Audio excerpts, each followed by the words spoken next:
partir de agora, vamos entrar em outro nível de adoração. A presença do Senhor é notória nesse lugar. Sejam bem-vindos ao Culto da Laje. Cumprimento os irmãos com a paz do Senhor. Vamos lá? Cumprimento os irmãos com a paz do Senhor. Quem está feliz está aqui, diga glória a Deus. Quem está feliz está aqui, diga aleluia. Quem está com frio por causa do ar, diga amém. Então, já que a maioria falou, se puder diminuir. Amém? Podeis assentar, irmãos. Quero aqui agradecer a oportunidade a Deus de estar aqui neste lugar, nesta casa, para bendizer o nome dEle aqui essa noite e dizer que Ele é santo e que Ele é fiel em nossas vidas, amém? Uma das pessoas que pegou o microfone aqui disse que independente do que está acontecendo, seja fiel ao Senhor aqui essa noite. Então, se você saiu da sua casa para adorar, para bendizer ao nome do Senhor, faça isso na noite de hoje, independente do que está acontecendo, amém? Quero aqui agradecer a Deus a oportunidade de estar aqui e agradecer o convite que me foi feito. Outrora eu sempre vi vocês pelo YouTube e fico grato porque um dia o Senhor me permitiu chegar aqui nessa casa, amém? Só vi o pastor pelo YouTube, olha aí, mais bonito pessoalmente, né, irmãos? Pela fé?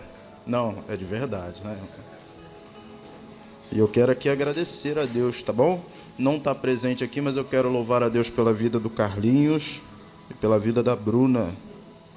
Deus continue abençoando eles dois, que afinal de contas foram um canal que Deus usou para que eu estivesse aqui na noite de hoje. Amém? E eu quero, sem perda de tempo, te convidar a abrir a sua Bíblia no primeiro livro dos Reis, capítulo de número 18, versículo de número 30. Primeiro livro dos Reis. Eu não sei, se aqui é o costume ficar em pé, pode ficar, tá? Se é costume ficar sentado, fique sentado. Haja como o costume da sua casa. Primeiro livro dos Reis, capítulo de número 18, versículo de número 30.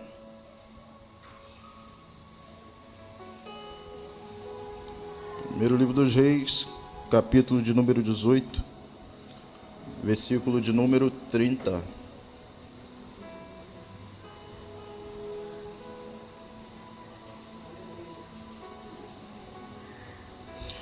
Quero louvar a Deus também pela vida da minha esposa, minha sogra. Minha sogra mandou mensagem dizendo que está assistindo o culto.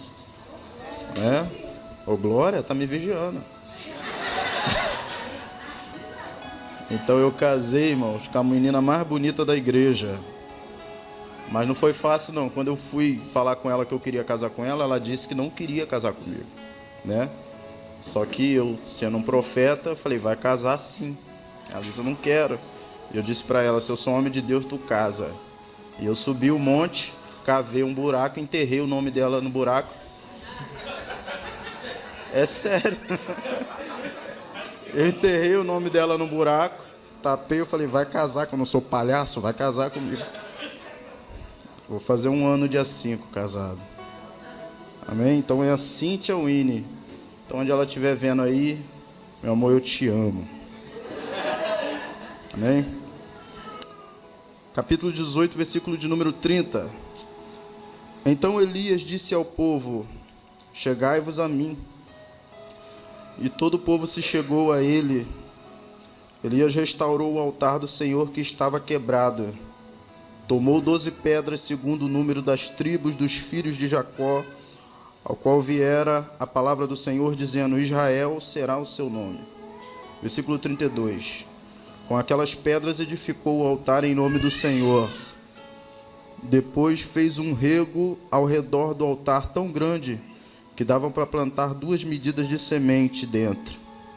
Então armou a lenha, dividiu o novilho em pedaços, pôs o novilho sobre a lenha e disse: enchei de água 4 cântaros e derramai sobre o holocausto e sobre a minha lenha. Disse ainda: fazei a segunda vez, e fizeram. Disse de novo: fazei a terceira vez, e fizeram a terceira vez. De maneira que a água corria ao redor do altar. Ele encheu também de água o rego. No devido tempo, para se apresentar a oferta de manjares, aproximou-se o profeta Elias e disse: ó Senhor, Deus de Abraão, de Isaque e de Jacó, fique hoje sabido que tu és Deus em Israel, e que eu sou teu servo, e que segundo a tua palavra fiz todas estas coisas. Responde-me, Senhor, responde-me, para que este povo saiba que tu, Senhor, és o Deus, e que a ti fizeste retroceder o coração deles. Então caiu fogo do Senhor, e consumiu o holocausto, e a lenha, e as pedras, e a terra, e ainda lambeu a água que estava em toda a vala ao redor.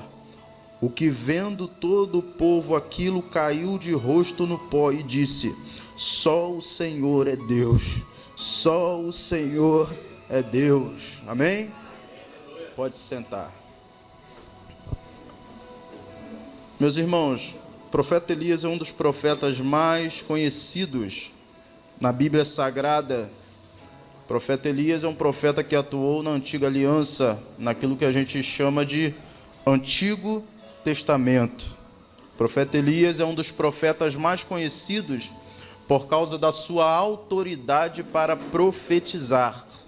As profecias que saíram da boca de Elias durante o período do seu ministério são profecias marcantes para um profeta.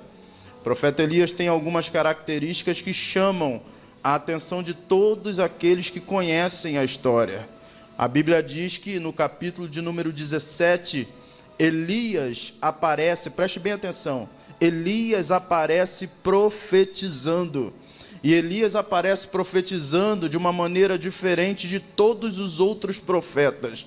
A princípio, já logo de cara, a gente fica espantado com a forma que Elias apareceu.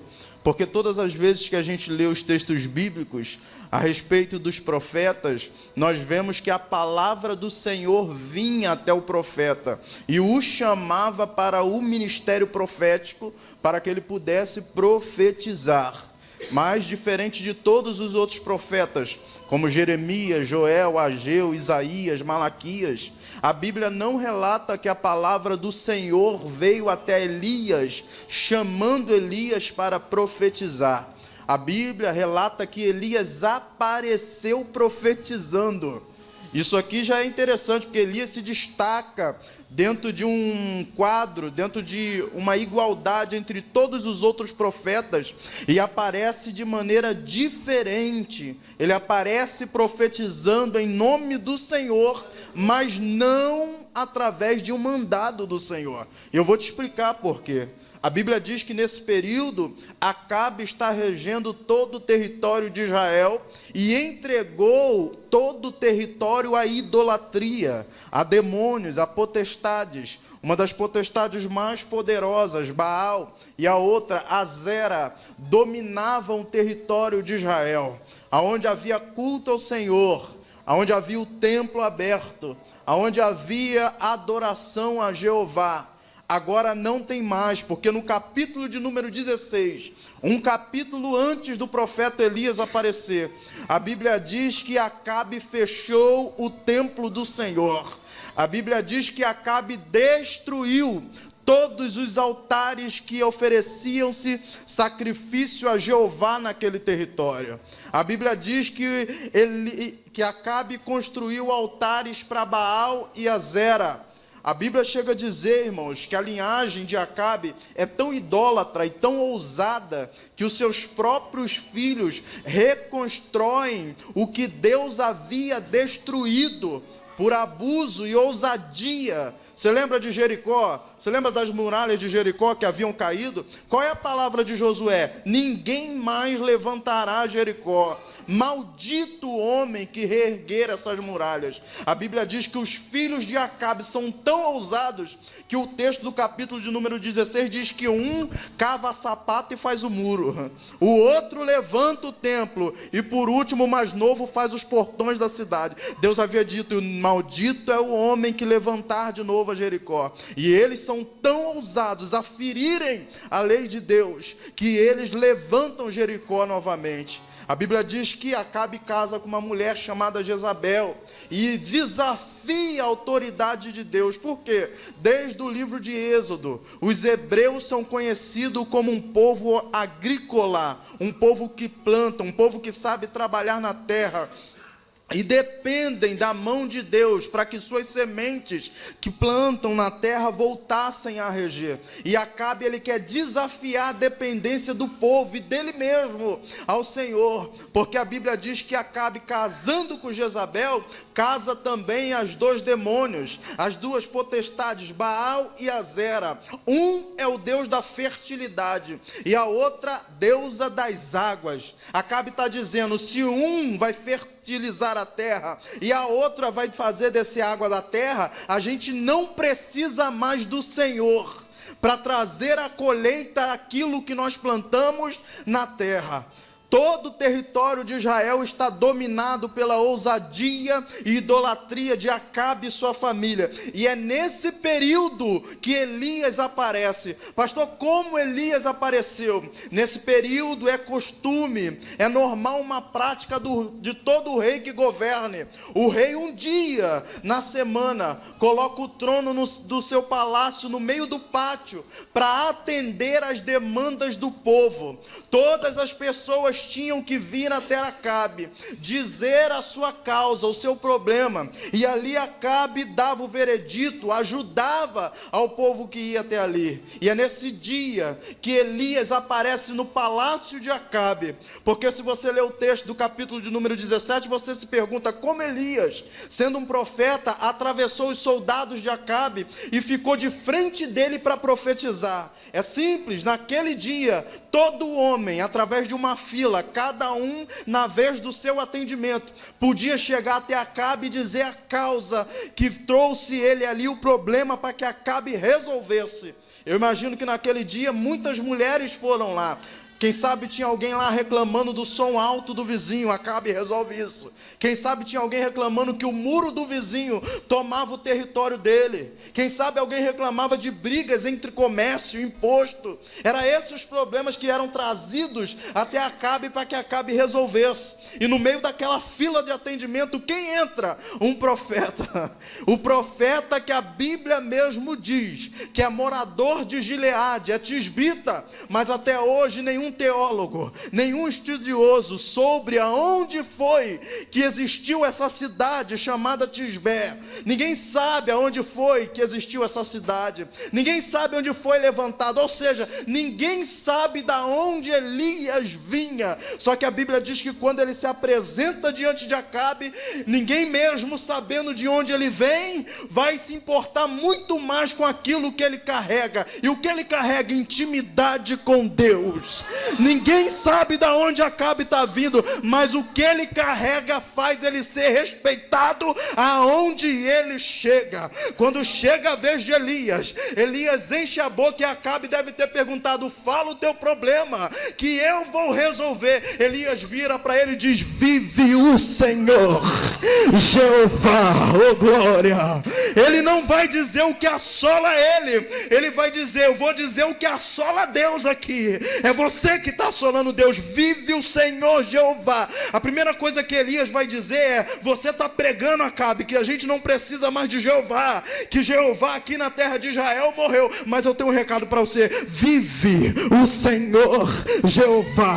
E mais do que viver, Elias diz: vive o Senhor Jeová, cuja face estou. Elias está dizendo: ele está vivo e eu tenho intimidade com ele. Levante a sua mão direita para o céu e recebe isso, dando glória a Deus. O seu Deus e o meu Deus vive.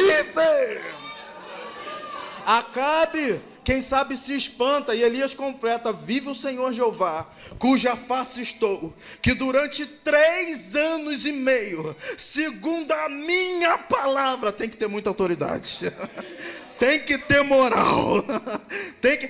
Não, Deus resolve nada. Sou eu. Eu acho interessante, sabe qual é o problema? Que Elias, ele não vai colocar Deus de lado e dizer assim, não é Deus que está mandando. Ele simplesmente está dizendo, Deus não precisa me revelar o que está errado, se eu estou vendo com meus próprios olhos, eu mesmo profetizo para resolver. A gente está vivendo num tempo onde você sai da tua casa para vir ver Deus revelando o oculto e escondido. E Deus está dizendo, não tem como eu te mostrar o que está escondido para tu resolver, se tu não resolver o que já está diante dos teus olhos. Vou falar de novo, não vai ter glória não, só vai ter crente para glorificar aqui hoje. Não tem como Deus revelar o que está oculto. Ah, pastor, eu estou sentindo que fizeram uma macumba, que fizeram algo, tem algo escondido. E Deus está dizendo, não é nada escondido. É que o que está diante dos teus olhos você não consegue resolver. Elias chega dizendo, não foi Deus que mandou, mas se eu tenho intimidade com ele, sou profeta, durante 3 anos e meio não vai chover na terra. Durante 3 anos e meio não cai orvalho. E olha que interessante, Elias vai desafiar a potestade, porque uma é da fertilidade, as outras é das águas. Acabe está dizendo, a gente não precisa de Jeová porque a potestade vai fazer chover. Elias está dizendo, eu tranco o céu. 3 anos e meio não chove. E aí, o que faz? Não sei, irmão. Eu acho que Deus virou para baixo e disse, que cara louco. Que profeta doido. Porque a gente vive num sistema onde a gente conhece 4 estações. Nenhuma das 4 estações deixa de chover. Chove na primavera, chove no outono, chove no inverno, chove no verão. Chove no verão. E Elias está dizendo, não vai chover. A profecia de Elias não é só para Acabe. Elias virou para o universo, para as marés, para o sistema solar e disse, tranca. E Deus do céu, quando vê um homem com autoridade e ousadia, deve ter virado para os anjos e dizer, tranca tudo aí. Não deixa descer uma gota. Por quê? Porque alguém que tem intimidade comigo lá embaixo se posicionou. Eu tenho uma palavra de Deus para você. Quando é que vai funcionar? Quando você se posicionar e usar a autoridade que Deus te deu. Quando você colocar em prática aquilo que está dentro de você. Pastor, eu não tenho autoridade. A Bíblia não mente. Lucas capítulo de número 10. Eis que vos dou poder. E Ele não vai dar. Já te deu poder e autoridade. E olha que interessante, a Bíblia diz que Elias profetiza, ele diz a verdade, mas dizer a verdade às vezes, irmão, ocasiona muito problema. Infelizmente, quem vive na boa, vive na mentira. Porque dizer a verdade pode até abrir uma porta, mas fecha 10. Pode até nos trazer um amigo, mas faz a gente perder 50. Porque a Bíblia diz que Elias profetiza isso, e quando ele vira as costas para Acabe, eu imagino Acabe desmontado, dizendo, quem é esse cara? Por que ele veio aqui falar isso? Quem sabe Acabe até duvida da profecia, mas o que prova se o profeta é homem de Deus é quando o tempo passa. Acabe acorda todos os dias e o sol está rachando. Planta semente, não cai uma gota.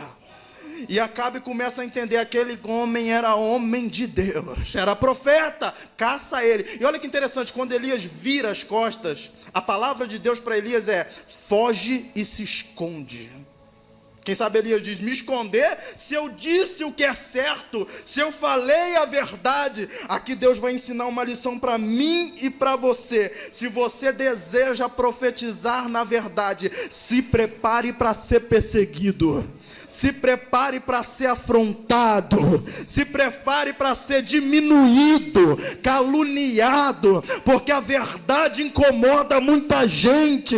Tem gente quase caindo da cadeira. Quando você pega o microfone ou quando você abre a boca, você diz, aí vem alguma coisa. Já sabe da sua transparência, da sua verdade. Mas olha que interessante, Acabe o reinado vai perseguir Elias, só que Deus está dizendo, se esconde, porque eu já ordenei corvo para cuidar de você. Sabe o que Deus está dizendo? A verdade vai te tirar do foco e do holofote, vai te trazer perseguidores, mas eu vou continuar cuidando de você.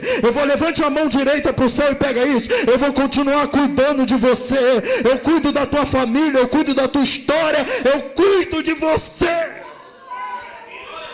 E olha que interessante, durante 3 anos e meio não choveu.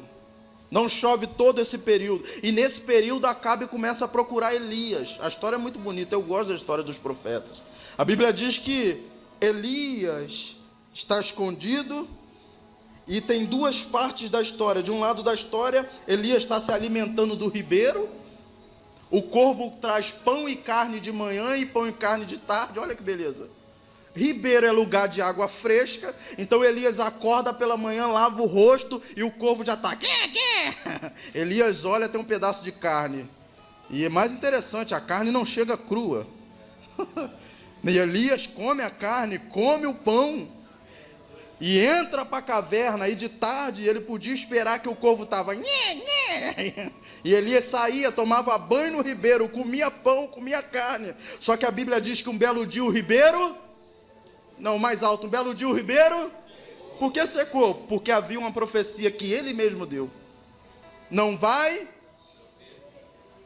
E olha que interessante, nesse período que o ribeiro seca, no dia que Elias acorda e quem sabe chega para beber água, só tem lama, lodo, e ele diz, Senhor, e agora? Deus disse para ele, Elias, eu fiz o ribeiro secar, porque eu preciso te usar lá em Sarepta, e se eu deixo, é muito forte, e se eu deixo a água correndo fresca, e o corvo te alimentando, tu não quer sair daqui nunca mais. Por isso que eu fiz secar, para quê? Para você se movimentar do lugar que você está. Por quê, pastor? Porque tem gente que só vai se movimentar quando alguma coisa secar. Quando algo entrar em crise dentro da tua vida, aí você vai se... Porque se Deus fala assim, Elias, deixa o ribeiro aí, porque tem uma mulher passando fome lá do outro lado, e eu preciso que você providencie algo na casa dela. Ele ia dizer, tá doido? Aqui tem água, tem pão, tem carne, e outra, estão querendo me matar aí, é melhor eu ficar aqui quietinho. Afinal de contas, Elias gostava de caverna. Lembra que ele entrou na caverna e pediu para morrer? Se dependesse dele, ele nunca saísse.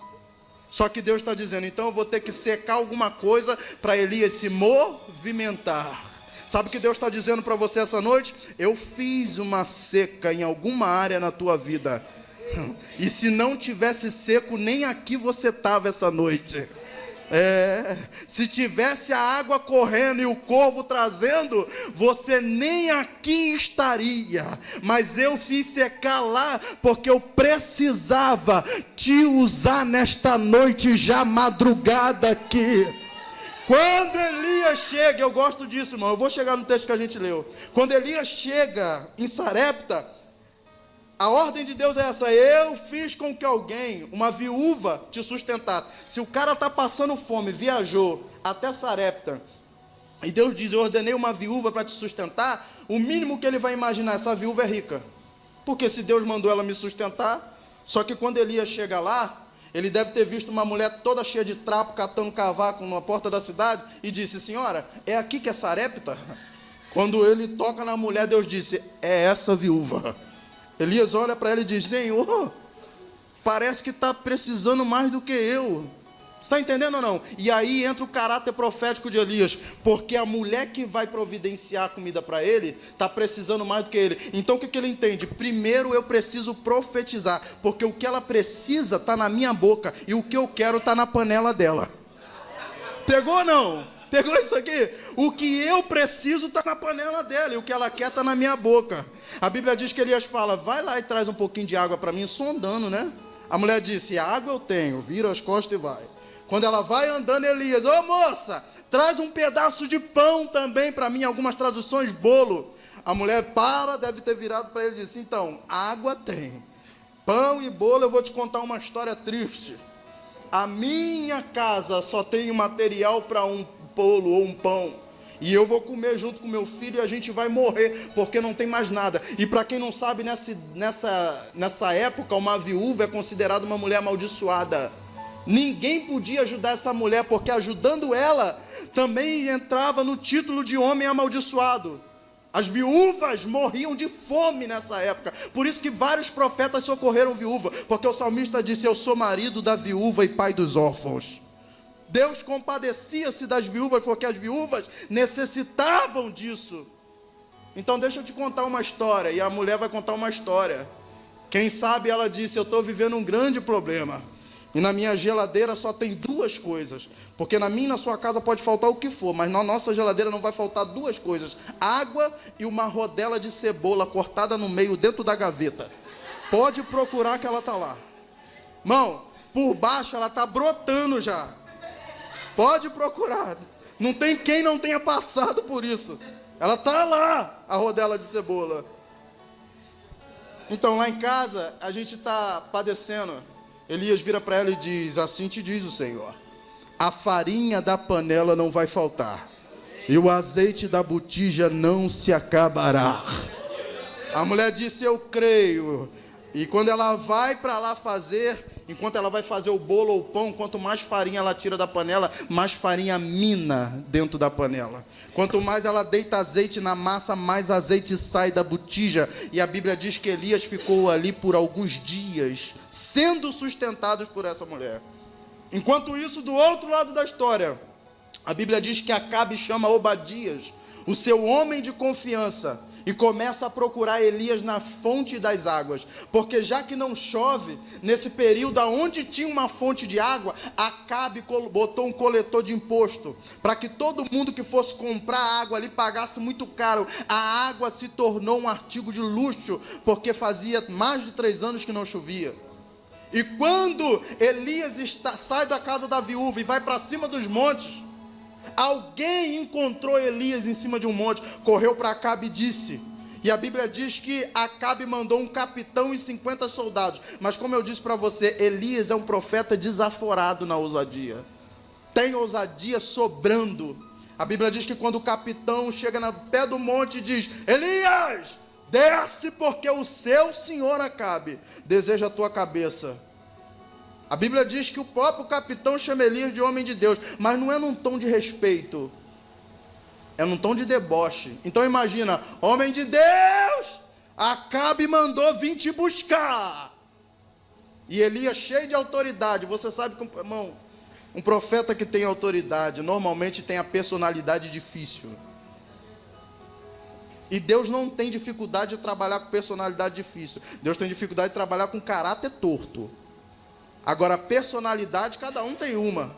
Elias, quando está em cima do monte, olha para baixo e diz: se eu sou homem de Deus, desça fogo do céu agora e consuma você e os seus soldados. Na hora,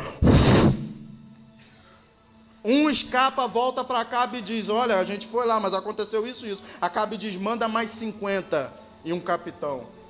O próximo capitão chega de novo debochando: homem de Deus, Acabe quer a tua cabeça.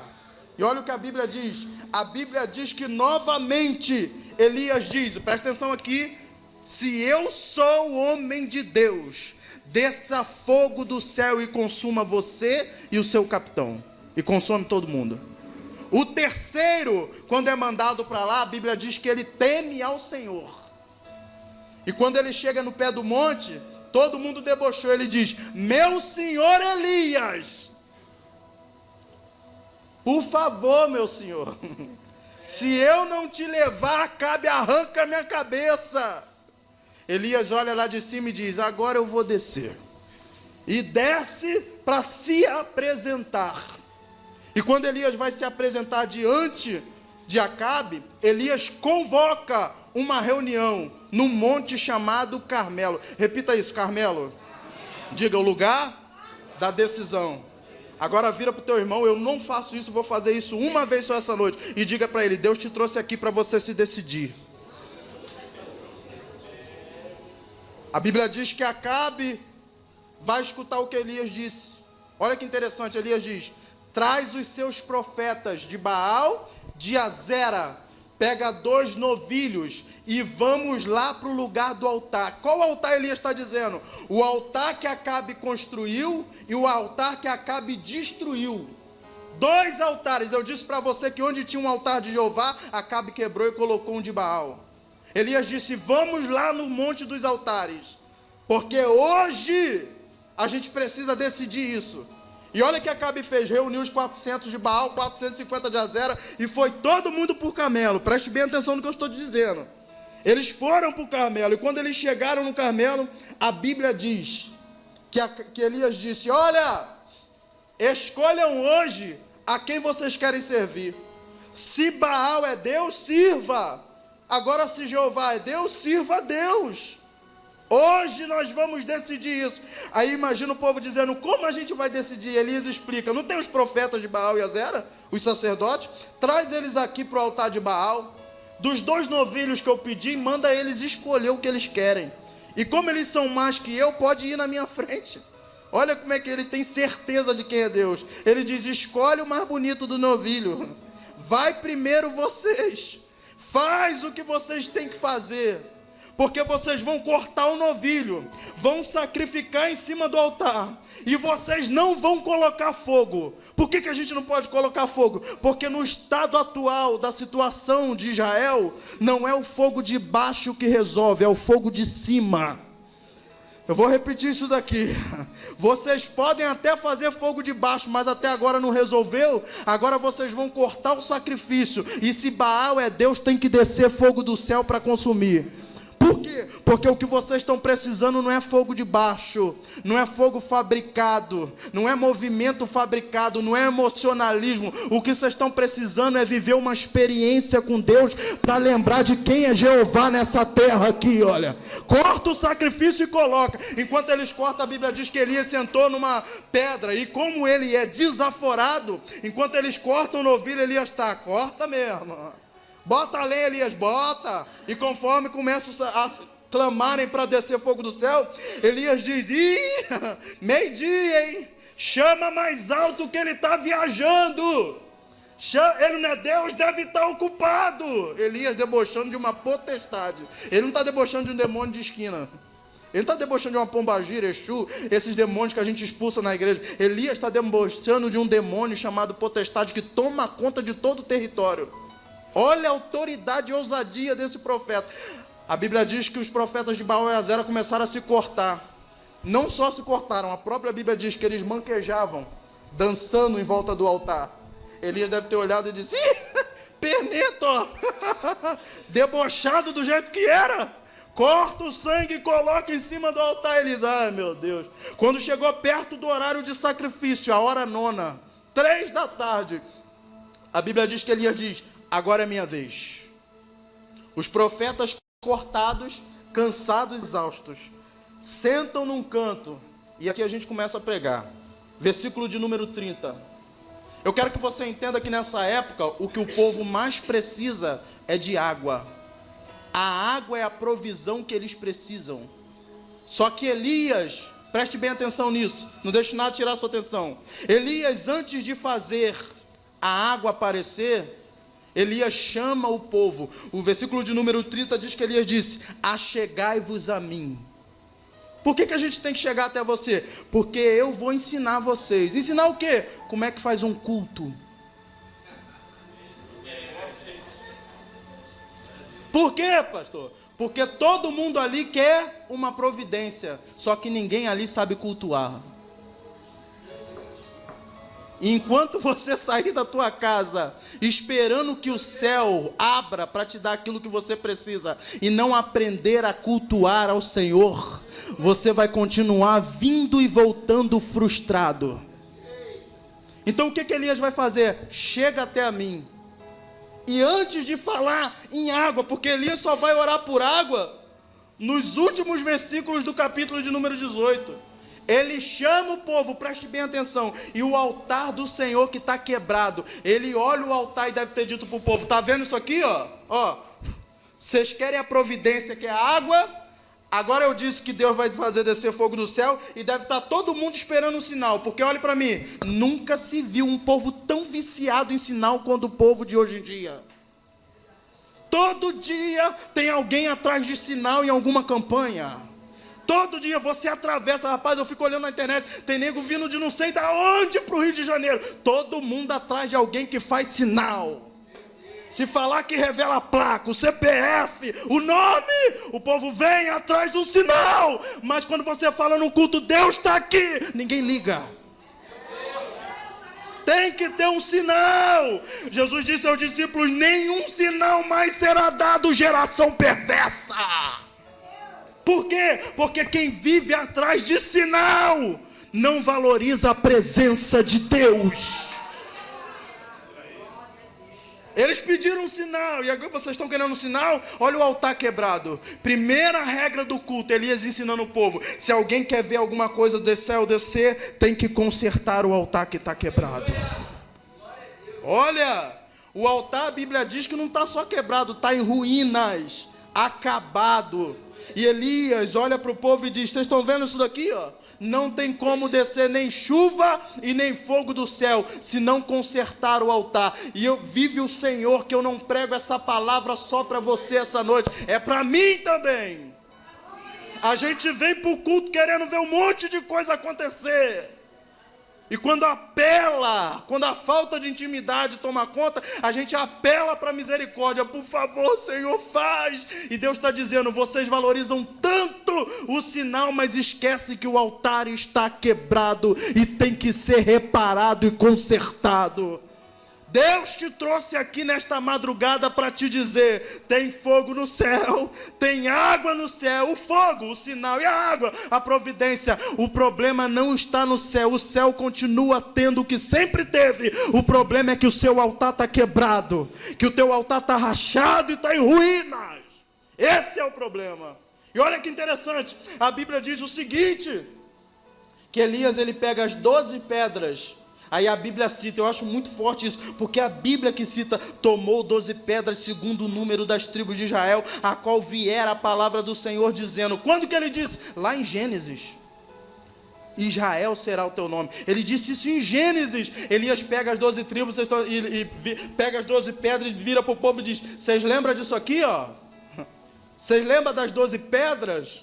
Vocês lembram que o Senhor era o Deus de vocês? Vocês lembram que Ele escolheu vocês? Não foi Baal não, cambada de indeciso, perdidos, não foi Azera não.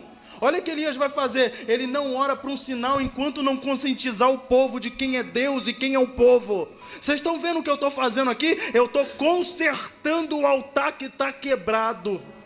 Elias coloca, como o altar está quebrado, ele pega as 12 pedras e forma novamente o altar. A Bíblia diz que ele corta a lenha. Isso fala de quê? Sacrifício. Se alguém quiser ver descer o fogo de Deus num culto, numa reunião, num congresso, numa vigília, na casa, no ônibus, no trabalho, tem que ter sacrifício diante do altar, porque não desce fogo para queimar nada, tem que ter alguma coisa.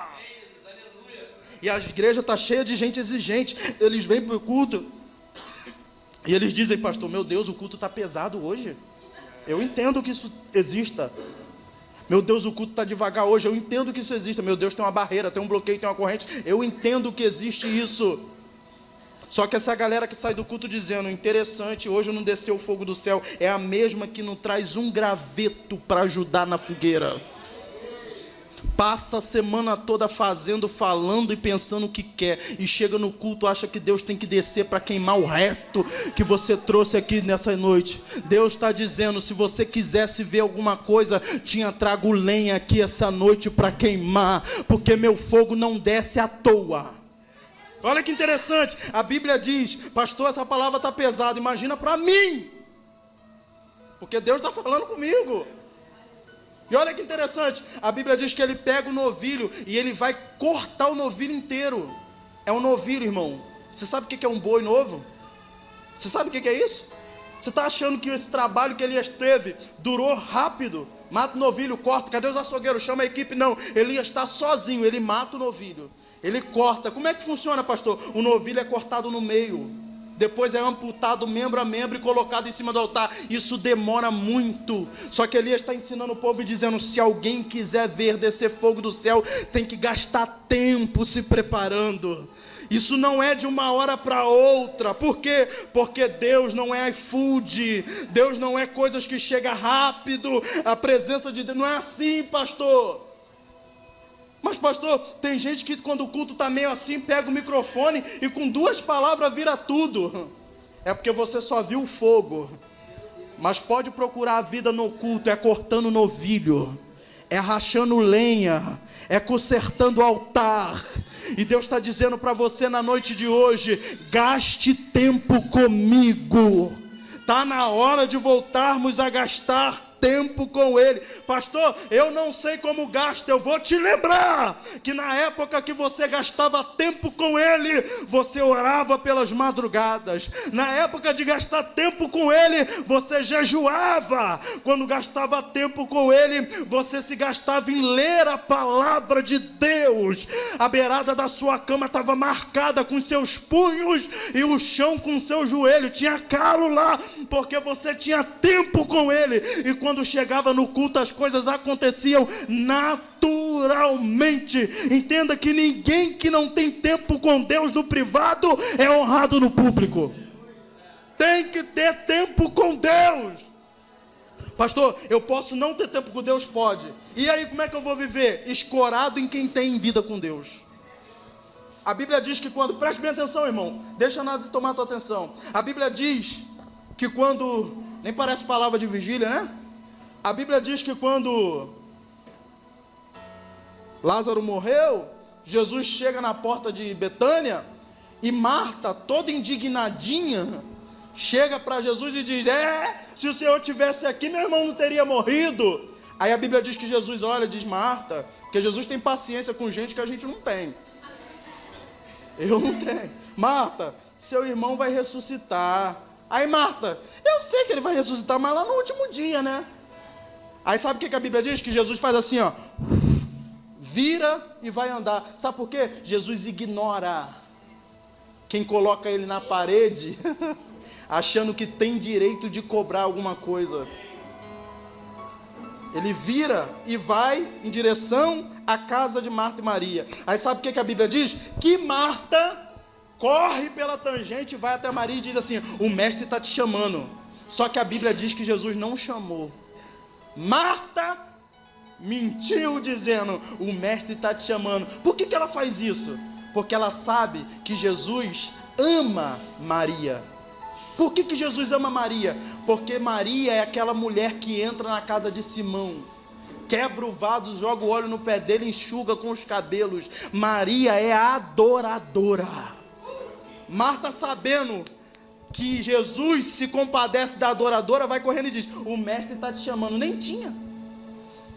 Só que quem precisa de um milagre e não tem intimidade com Deus, sempre vai recorrer a quem tem. Está entendendo ou não? Essa cara de susto sua. Sempre vai. Aí a Bíblia diz que Maria chega. E olha o que Maria faz. A Bíblia diz que quando chega diante de Jesus, ela cai. Vai nos pés de Jesus e a Bíblia diz: adorou. E depois que adora, diz a mesma coisa que Maria diz: se o Senhor tivesse aqui, meu irmão não teria morrido. Aí sabe o que Jesus faz? Aonde botaram o corpo? Me fala onde está o problema que eu vou resolver.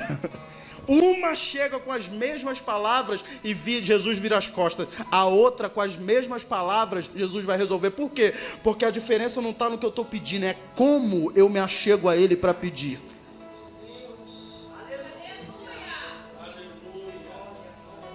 A Bíblia diz que Elias, com certo altar racha, coloca o sacrifício. E quando ele vai orar a Deus para pedir o fogo, antes de orar, ele diz assim: olha, traz uns cântaros de água aí. Pastor, se não tem água, da onde Elias arrumou essa água? Eu disse para você que nesse período a água é artigo de luxo. É muito caro porque não chove.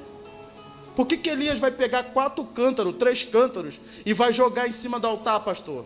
Porque aquilo que eu preciso que venha do céu, eu derramo no altar. Vou falar de novo para tu pegar, hein? Aquilo que eu preciso que o céu me devolva é o que eu vou derramar no altar. Olha para mim aqui, ó. Ei, a intensidade que você veio para adorar nessa vigília é o que determina o que vai descer do altar para a tua vida na noite de hoje. Você está entendendo ou não? Agora tem gente, meu irmão, eu fico indignado, mas deixa eu falar lá da minha terra, não é aqui não, mas se servir, pega. Que vem no culto esperando alguma coisa acontecer para se entregar. Tem que esperar, eu tenho que esperar para ver o quê? Vamos ver se o essência é bom mesmo, falaram tanto, vamos ver se alguém louva mesmo, vamos ver se o pastor prega mesmo, vamos ver se acontece mesmo, vamos ver se a propaganda vale. Aí no último segundo do segundo tempo, você resolve se entregar e entrar. Só que Deus está dizendo para você, a intensidade com que você chega e entrega no altar é a intensidade com que o céu vai derramar aquilo que você precisa. Você está entendendo ou não? Vigília já é um negócio para crente. E com uma palavra dessa eu duvido que escape um aqui dentro. Deus não te trouxe aqui por acaso. Ele te trouxe aqui essa noite para dizer, está na hora de voltar, hein? Está na hora de você voltar à engrenagem. Está na hora de fazer acontecer. Não, aí a galera dizendo, meu Deus, mas se eu sentir, se a palavra for boa, eu vou dar glória, se não for, aí vai procurar as teologias de não sei o que, eu não senti, isso não bate, é isso e aquilo, e a heresia forçou o texto, a música estava alta, o instrumento estava assim, não sei o que, e eu não senti de dar glória. Ninguém tem que esperar sentir para dar glória, a gente dá glória para sentir. Você está entendendo ou não? Deus está na noite de hoje dizendo para você, só tem um jeito, só tem uma maneira de o fogo voltar a descer nessa terra. Como, pastor? Consertando o altar que está quebrado. Olhe para mim aqui, uma das coisas mais interessantes que eu acho no texto, é que a Bíblia diz, que no devido tempo para o sacrifício. Olhe para mim, pastor, que tempo é esse para o sacrifício? O tempo devido do sacrifício. Qual é o ápice de Elias para pedir o fogo para descer? É quando ele quebranta o coração do povo. A cada pedra que Elias coloca no altar, a cada lenha que Elias racha, a cada pedaço de animal que ele corta para jogar em cima do altar, e ele vai dizendo para o povo de Israel, lembra do sacrifício, lembra do animal, lembra da lenha, lembra do novilho, lembra das pedras. O povo vai se quebrantando e lembrando. Sabe o que está faltando na nossa igreja hoje? Quebrantamento. As pessoas estão no automático. As pessoas não querem mais se deleitar na presença do Senhor. Por isso que os nossos cultos hoje, a gente tem que se esforçar muito para alguma coisa acontecer. A gente tem que se esforçar muito. Qualquer pregador sai de casa hoje perturbado, porque se a mensagem não for muito boa, não impacta ninguém. Qualquer cantor hoje sai perturbado para poder cantar, porque precisa fazer uma presença, porque se a performance não for boa, pastor, isso é a reflexão do altar, não, é o coração duro daqueles que vieram ouvir. Você está entendendo o que eu estou te falando ou não? Não há como descer fogo do céu, se você hoje não resolver quebrantar o teu coração. Não existe possibilidades de descer fogo do céu, se você hoje não se deleitar na presença do Senhor. Você quer ver? Eu sou muito inconveniente. Quer ver, pastor? Olha para mim aqui, você que está aí na frente, aqui atrás, lá atrás, aqui na frente, olha para mim. Existe alguém, pastor? Eu estou com vergonha de responder. Eu não vou responder, responde sim. Vou perguntar para vocês. Existe alguém aqui que algum período da sua vida se achou mais crente do que é hoje? Algum período da sua vida você olhou e falou assim, olha aqui, deixa eu falar um negócio para você, Deus não tem dificuldade de lidar com a tua sinceridade, Deus tem dificuldade de lidar com a sua hipocrisia, com aquilo que você quer mostrar, você não é. Eu vou fazer a pergunta, tu levanta a mão, a câmera nem está para você, está para cá. Existe alguém aqui que tem certeza que alguma época da sua vida foi mais crente que é hoje? Levanta sua mão. Você está entendendo o que eu estou te falando ou não? Você está entendendo o que eu estou te falando ou não? A dureza do coração. O tempo que você fica aí esperando as coisas descerem do céu. Todo mundo vem para a beira do altar com expectativa. E Deus está dizendo para você nessa noite, eu também tenho expectativa do que você trouxe para oferecer nesse culto. Você trouxe o que para oferecer nesse culto? Você tem condições de fechar teus olhos? Fecha teus olhos aí onde você está. Eu quero te perguntar na noite de hoje, você trouxe o que para oferecer nesse culto hoje? Feche seus olhos. Você tem como na noite de hoje começar a reparar seu altar aí onde você está? Ou você é muito crente para poder dizer, Senhor, eu preciso melhorar em alguma coisa? Você tem condições de reparar o seu altar? Vamos lá, Télio. Ou você é muito crente para admitir que precisa melhorar em alguma coisa? Você tem condições de dizer para Deus que você precisa consertar alguma coisa no seu altar? Ou você está muito acima dessa palavra e essa palavra não é com você? Sério? Você tem condições, literalmente, de dizer diante do altar que Deus não falou com você nessa noite? Ou você é alguém aqui essa noite que reconhece que Deus te trouxe aqui para poder falar com você na noite de hoje? Fique de pé onde você está. Eu disse que minha palavra era rápida. Fique em pé. Eu quero fazer uma oração com você. Eu quero orar com você na noite de hoje. Quero orar com você aqui na noite de hoje. Eu vou pedir um grande favor, se não for te incomodar. Dê a mão à pessoa que está do seu lado. Aí atrás pode romper o corredor e dê a mão a alguém aí do seu lado. Pastor, por quê, pastor? Porque Deus está disposto a trazer fogo do céu aqui essa noite. Eu não sei se você trouxe alguma coisa para sacrificar, mas Deus está disponível a oferecer, a trazer fogo do céu para descer aqui esta noite sobre tua vida. Eu não sei se tu tem coração aberto para entender, mas se você tiver, Deus tem disposição de derramar fogo sobre a tua vida aqui esta noite. Feche os teus olhos aonde você estiver. Feche os teus olhos, nós vamos louvar. Feche os teus olhos, vamos orar em nome de Jesus. Feche os teus olhos.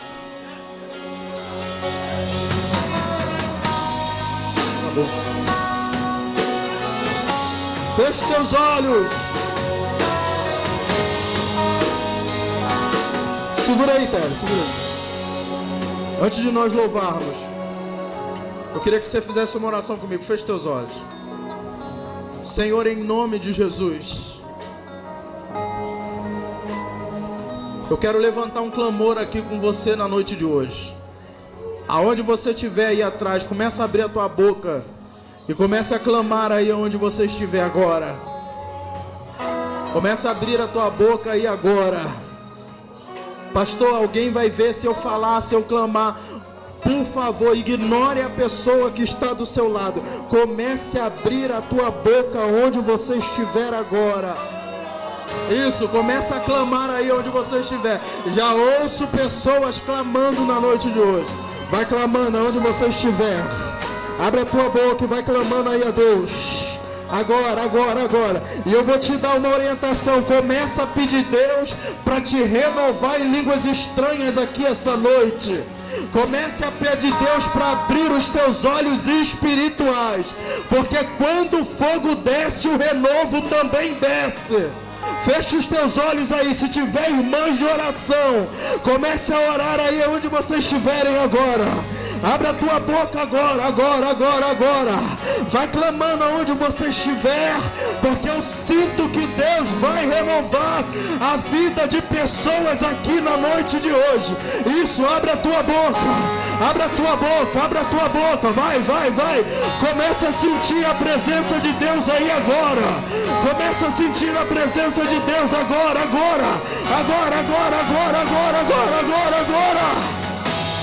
Caia fogo do céu, queima esse altar, mostra pra esse povo que há Deus em Israel.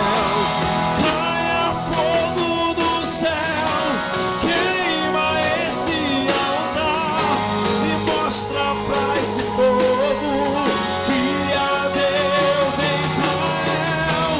Caia fogo do céu, queima esse altar, mostra pra esse povo que há Deus em Israel.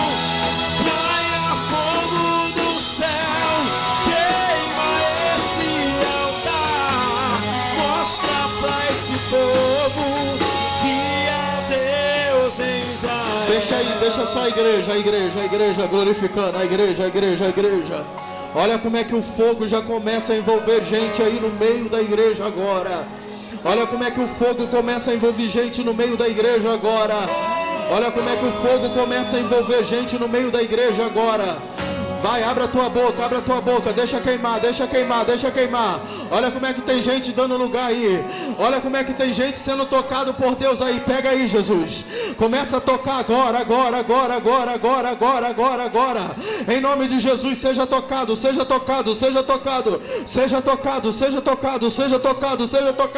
Você que há muito tempo não fala em língua, começa a sentir o fogo queimar no teu coração aí agora. Não interessa o jeito que você chegou, seja fiel à sua adoração aqui essa noite. Recebe aí aonde você estiver. Recebe aí atrás. Isso, olha como é que tem gente sendo tocada por Deus. Recebe agora em nome de Jesus. Seja tocado aí agora.